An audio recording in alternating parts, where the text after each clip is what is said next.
우리는 절대 복수하지 않을 사람, 하나님에게 모든 것을 맡겨드리고 올려드릴 사람이라고 지난주 다윗을 우리가 살펴보았습니다.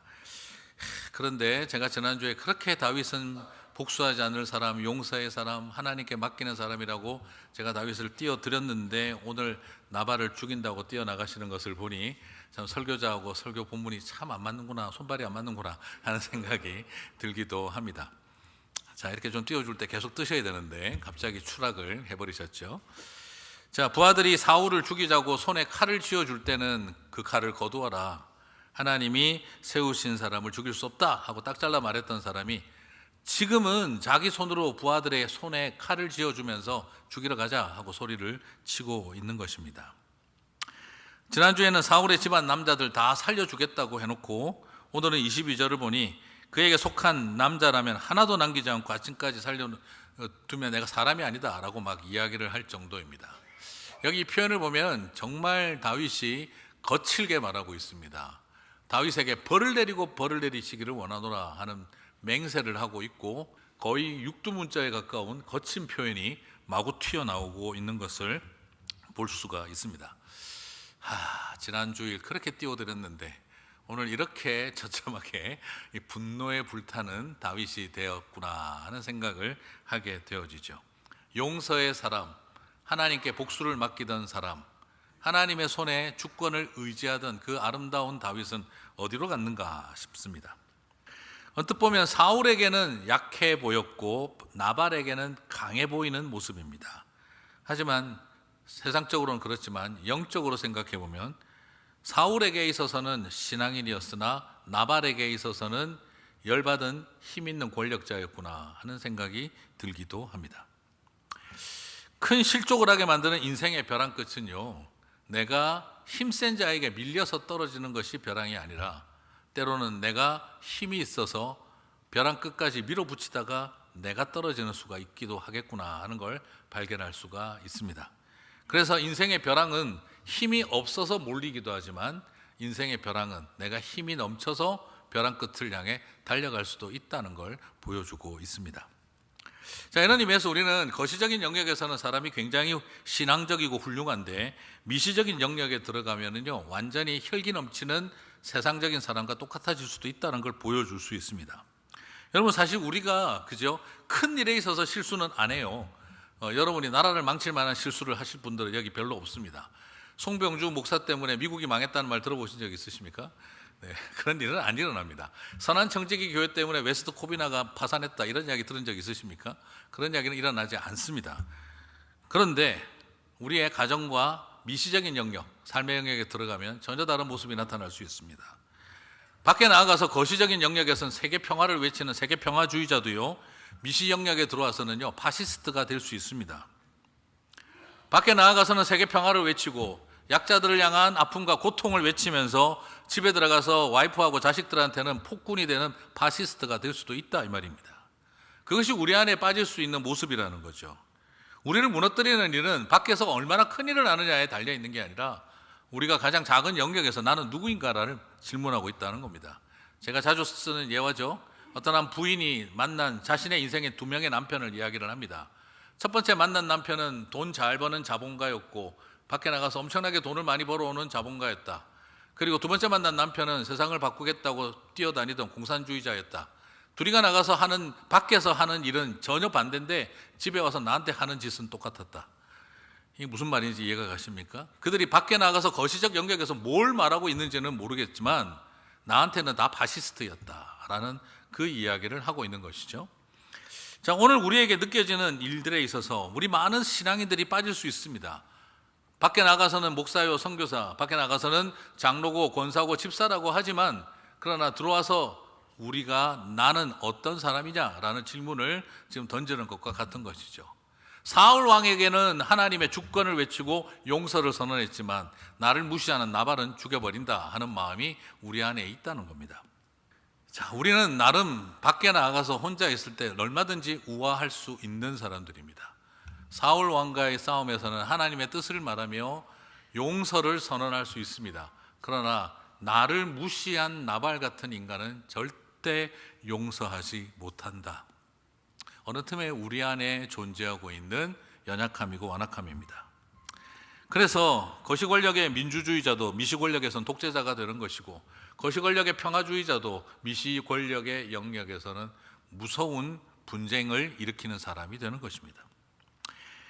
그러나 솔직히 여기서 다윗 화날 만했습니다. 왜냐하면 다윗은 나발이라는 사람도 자신의 백성이라 여기고 그를 돌봐주고 수많은 강도떼들의 노략질로부터 보호해줬고 재산을 지켜줬기 때문입니다. 그런데 어떻게 다윗을 이렇게 심히 조롱할 수가 있겠습니까? 사무엘상 25장 10절 11절을 보면은 10절과 11절을 보면 다윗은 굉장히 실망하고 화가 날 만했습니다. 나발이 말을 합니다. 다윗은 누구며 이새의 아들은 누구뇨? 그늘에 각기 주인에게 억지로 떠나는 종이 많도다. 내가 어찌 내 떡과 물과 내 양털 깎는 자를 위하여 잡은 고기를 가져 어디로서인지 알지도 못하는 자들에게 주겠느냐 한지라. 오늘 여기에서 보면 그냥 좀 미안합니다, 상황이 안 됐습니다 하고 넘어가도 될 일인데 굳이 사람을 긁어놓습니다. 거기다가 아버지를 모욕합니다. 그리고 다윗의 정치적 망명을 떠난 다윗을 주인을 떠나 도망간 노예 취급을 하고 있습니다. 그러면서 출생도 근원도 뭔지 모를 인간에게 뭘 해주냐며 그의 존재 자체를 부정해버립니다. 아버지를 모욕하고 자신을 도망친 노예 취급하며 출생과 근본도 없는 인간으로 존재하지도 않을 사람으로 취급해버리는 이 나발을 보는 순간 지금까지 사울 왕을 바라보면서도 신앙적으로 판단하고 결정했던 다윗의 모든 신앙의 여정을 무너지게 만들어버린 것이죠. 여러분, 우리의 삶에는요 이런 나발 같은 인생들을 만날 때가 있습니다. 지금까지 내가 제자 훈련받고 교회에서 집사, 권사, 장로, 목사 그렇게 살아왔던 내 삶의 모든 것을 무너지게 만드는 나발 같은 사람들이 우리의 삶에 있습니다. 사실 우리의 마음이 어떠냐 그러면 나를 죽이려는 사람은 용서할 수 있지만 나를 무시하는 인간은 죽여버린다 하는 마음이 있습니다. 우리의 마음속에 참 쉽지 않은 싸움인데 사울에게는 이기면서 나발에게 지는 우리의 마음 상태가 있다는 것이죠. 차분하고 이성적이고 신앙적으로 사울을 죽이기를 거부했던 다윗의 모습은 하나도 보이지 않습니다. 지금은 거절당하고 무시당해서 열받아서 방방 뛰는 혈기 넘치는 젊은 사람의 모습만 보이고 있는 것이죠. 여러분, 여러분의 인생의 나발은 누구입니까? 지금 나의 모든 것을 무너지게 만드는 나발은 누구입니까? 사람 앞에 나가서요, 우리는 얼마든지 잘할 수 있어요. 단기 선교 가서 만나는 현지인들에게는 성자처럼 씻어주고 닦아줄 수 있습니다. 그러나 삶의 일상에 돌아와서는 결코 닦아주고 씻어주지 못합니다. 목사도 마찬가지입니다. 가끔 가는 신방 가서는 그렇게 걱정하고 염려하고 위로하고 하지만 그러나 현실로 돌아와서 자기 자신은 또 그렇게 살아가지 못할 때가 있습니다.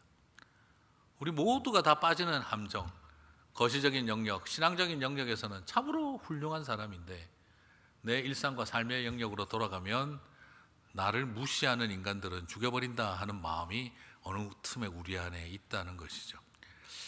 교회 안에도 마찬가지입니다. 우리 안에 그 싸움이 존재합니다. 오늘 살펴보면서 만약 이때 다윗이 25장 오늘 본문에서 나발을 향해 징벌을 하고 복수 칼부림을 해버렸더라면 어떻게 됐을까요? 24장에서 사울을 살리고 하나님의 용서를 선언하고 하나님의 주권을 의지했던 그의 신앙의 고백은 진실입니까? 위선입니까? 위선이 되어버리고 말았을 것입니다. 가식이 되고 말았을 것입니다. 그리고 26장 오늘 본문 바로 뒤에 보면 또 다윗이 사울을 한 번 더 살립니다. 여러분, 정말 그것은 그러면 진실이겠습니까? 쇼하는 거겠습니까? 진실이라고 말할 수가 없었을 것입니다. 아마 어쩌면은요, 오늘 만약 25장에서 나발을 죽여버렸더라면 그 집 남자들 싹 다 죽여버리고 사울이 제사장 집안의 남자들 다 죽여버렸던 것처럼 자기도 나발 집안의 남자들 다 죽여버렸더라면 아마 26장에서 사울을 만났을 때 다윗은 사울과 그의 부하들을 다 죽여버렸을 겁니다. 오늘 이 나발의 이야기는 매우 중요한 분수점이 되는 터닝 포인트가 되는 것은요, 왜 그러냐 그러면 지금 그가 24장에 했던 일이 진실인지를 판단하는 것이었고 26장에서 할 일이 진실인지를 보여주는 통로였고요. 그리고 만약 25장에서 나발의 집안을 다 죽여버렸더라면 26장에서 그는 사울과 그의 부하들도 다 죽여버리고 피바람을 일으켜서 장인을 죽이고 왕자리를 차지한 천하의 페루나 도적대가 되고 말았을 것입니다. 우리가 볼 때 나발은 별것 아닌 정말 소위 말해서 싸가지 없는 사람이었지만 그 사람 한 사람을 대하는 다윗의 태도는 앞으로 하나님이 세우시는 왕이 될 것인가 아니면 자신의 손에 피 묻히며 스스로 왕이 되는 사람인가를 결정하는 이 시험지가 되었다는 것이죠.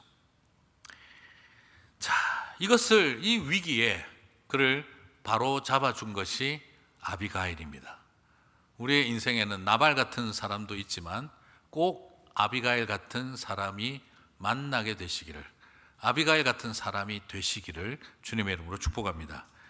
사무엘상 25장 28절 29절에서 아비가일은 말합니다. 여호와께서 반드시 내 주를 위하여 든든한 집을 세우리니, 같이 읽겠습니다. 이는 내 주께서 여호와의 싸움을 싸우시며 내 주의 일생에 내 주에게서 악한 일을 찾을 수 없음이니이다.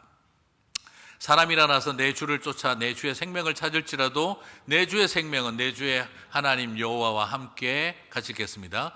생명 싸개 속에 쌓였을 것이요 내 주의 원수들의 생명은 물매로 던지듯 여호와께서 그것을 던지시리이다. 여러분, 이 세상에 멀쩡한 사람 눈 돌아가게 만드는 일은 할 수 있어요. 그런데 눈 돌아간 사람 바로 돌아오게 하는 일은 진짜 힘든 일입니다. 근데 참 아비가일은요 너무 지혜로워요. 뭐 신앙적인 이야기 성경 구절 막 인용하면서 똑바로 하십시오 하지 않고요, 엄마의 마음으로 생명 싸게 이야기와 골리앗을 쓰러뜨리던 다윗의 물맷돌 이야기와, 그리고 이 전쟁의 본질이 여호와의 전쟁 아닙니까? 라는 말로 다윗의 돌아간 눈을 바로 뜨게 만들고 있어요. 우리에게 이런 아비가일 같은 사람이 있어야 할 줄 믿습니다. 내 손으로 복수하려고 분통에 빠졌던 다윗을 절제시킵니다. 그래서 다윗은 말합니다. 사무엘상 25장 32절 33절. 다윗이 아비가일에게 이르되 오늘 너를 보내어 나를 영접하게 하신 이스라엘의 하나님 여호와를 찬송할지로다. 또 내 지혜를 칭찬할지며 또 내게 복이 있을지로다. 같이 읽겠습니다. 오늘 내가 피를 흘릴 것과 친히 복수하는 것을 네가 막았느니라. 오늘 이 일을 통해서 아비가일은 그 복수심을 막지 못했더라면 다윗은 복수의 피맛을 보는 첫날이 되었을 것입니다. 그리고 26장에서 사울을 만났을 때 그가 이미 맛본 피맛은 중독되어서 더 많은 사람들을 죽이는 일에 도구가 되었을 것입니다. 무서운 권력자. 그래서 그 다음부터 백성들은 다윗에게 물 안 떠다 주고 고기 안 갖다 주면 멸문지화 당할 수 있다는 두려운 왕으로, 그리고 장인어른을 죽이고 그리고 이스라엘의 용사들을 죽이면서까지 왕자리를 탐한 권력의 피맛을 본 사람으로 사람들은 두려워하게 되었을 것입니다. 하나님이 세우신 왕이 아니라 내 힘으로 왕이 된 사람이 되고 말았을 것입니다. 그러나 이 아비가일의 지혜로운 설득은 그로 하여금 하나님이 세우시는 왕의 길을 걸어가게 만들었던 것이죠. 그 결과 실제로 어떻게 되었습니까? 사무엘상 25장 37절 38절. 아침에 나발이 포도주에게서 깬 후에 그의 아내가 그에게 이 일을 말하매, 같이 읽겠습니다. 그가 낙담하여 몸이 돌과 같이 되었더니 한 열흘 후에 여호와께서 나발을 치심에 그가 죽으니라. 자, 얼뜻 보면은요, 하나님 왜 굳이 여기서 또 나발을 치십니까? 하나님만 잔인하다는 소리 듣지 않습니까? 하나님에게 비판의 칼날이 돌아갈 수도 있는데요. 여러분, 솔직히 이런 자리 같으면 하나님은 좀 뒤에 빠지셔가지고 뒷집지고 계시고, 그리고 다윗이 탁 죽이고 나서 그래 잘했다, 그리고 손에 피 안 묻히는 게 보통 힘 있는 사람이 하는 방법이잖아요.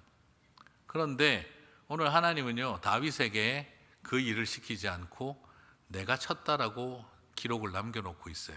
저는 그걸 보면서 조금 그런 생각이 들었습니다. 하나님, 다윗이 잔인한 왕이라는 말을 듣게 하지 않으시려고 왜 하나님이 잔인한 하나님이라는 말을 들으십니까? 그러니까 자꾸 사람들이 비난하지 않습니까? 기독교의 신은 잔인하다고. 근데 오늘 가만히 생각해 보면 그런 겁니다. 나는 내 새끼 다윗이 욕 먹어가며 왕자리에 오르게 하기보다 그 험하고 힘들고 정의를 세워야 하는, 피 흘려야 하는 일에 차라리 내가 욕을 먹겠다라고 작정하신 것이다 하는 거죠. 하나님이 왜 손에 피를 묻히는 일을 하셨겠습니까? 잔인한 신이라서요? 저는 그렇게 말하고 싶지 않습니다. 당신의 자녀들이 그렇게 흠없이 살 수 있도록 하기 위해서 뒤에서 당신께서 욕먹을 짓을 각오하셨던 것이 구약에 나오는 하나님의 때로는 잔인함이라는 것으로 보입니다. 하나님의 복수가 딴 것이 아닙니다. 자기 힘으로 복수할 수 없는 인생들을 위해서, 자기 힘으로 복수하면 그 남는 상처들을 감당할 수 없어서 대신 욕먹으려고 하나님이 하신 일입니다. 힘없는 백성들을 대신해서 복수하신 것입니다. 저는 그 복수를 비난하고 싶지 않습니다. 여기서 가장 중요한 키워드, 결국엔 무엇입니까? 여호와께서 나발을 치심에 다윗은 손 하나 댈 필요가 없었다, 이 말인 것이죠.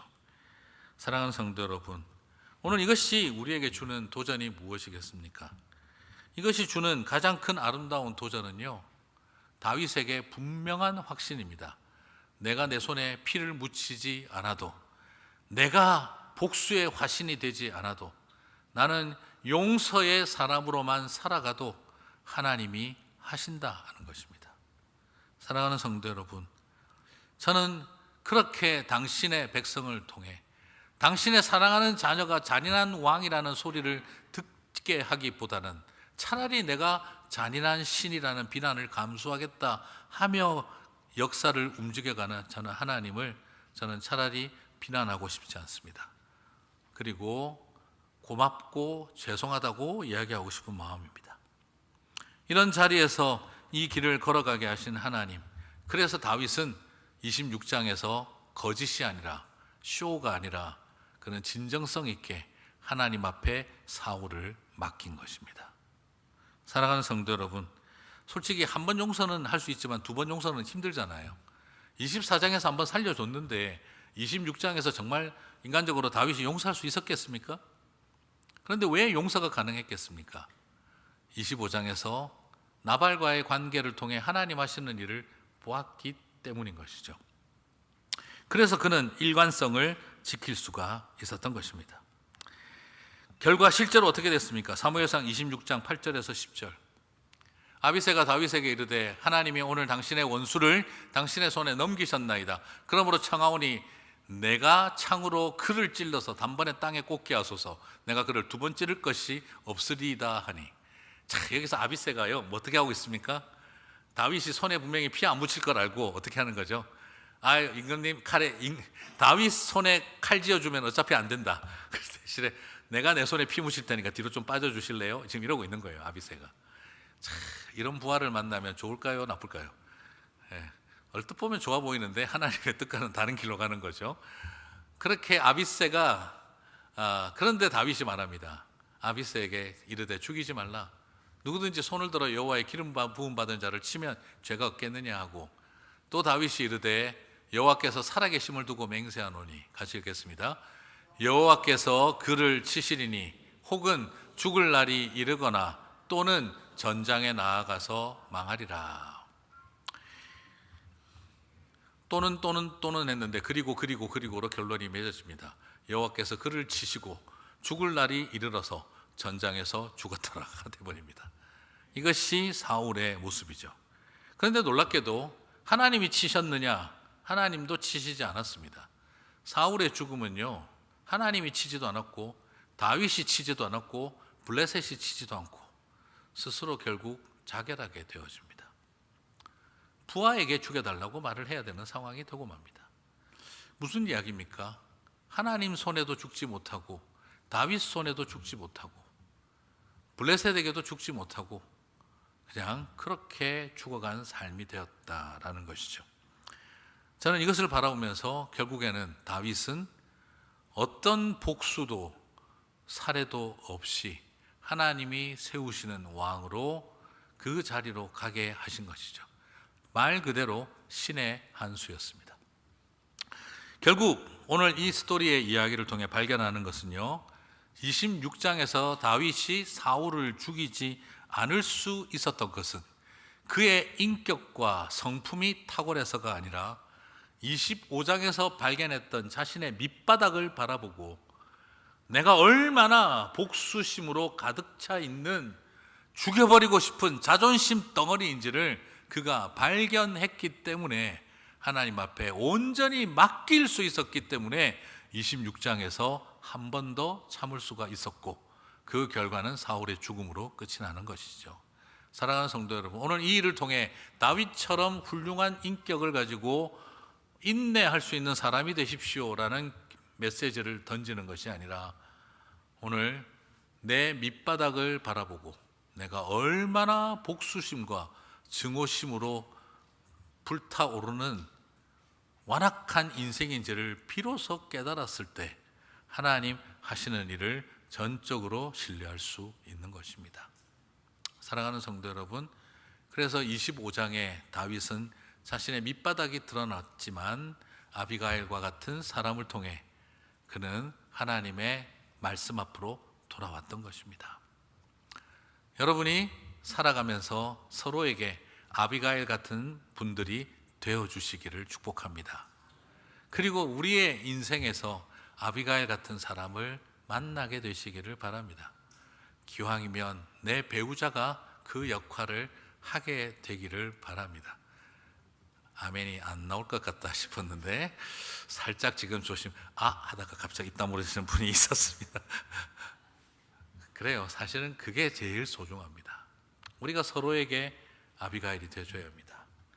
여러분, 사람의 마음이 그렇습니다. 그래서 25장은 그에게 있어서 템테이션이었습니다. 26장의 사울과의 관계에서 테스트를 통과할 수 있도록 그는 이 템테이션을 극복할 수 있었던 것이죠. 여기서 여러분 꼭 기억하시기 바랍니다. 우리 인생은 이렇게 연약합니다. 교회도 마찬가지입니다. 예.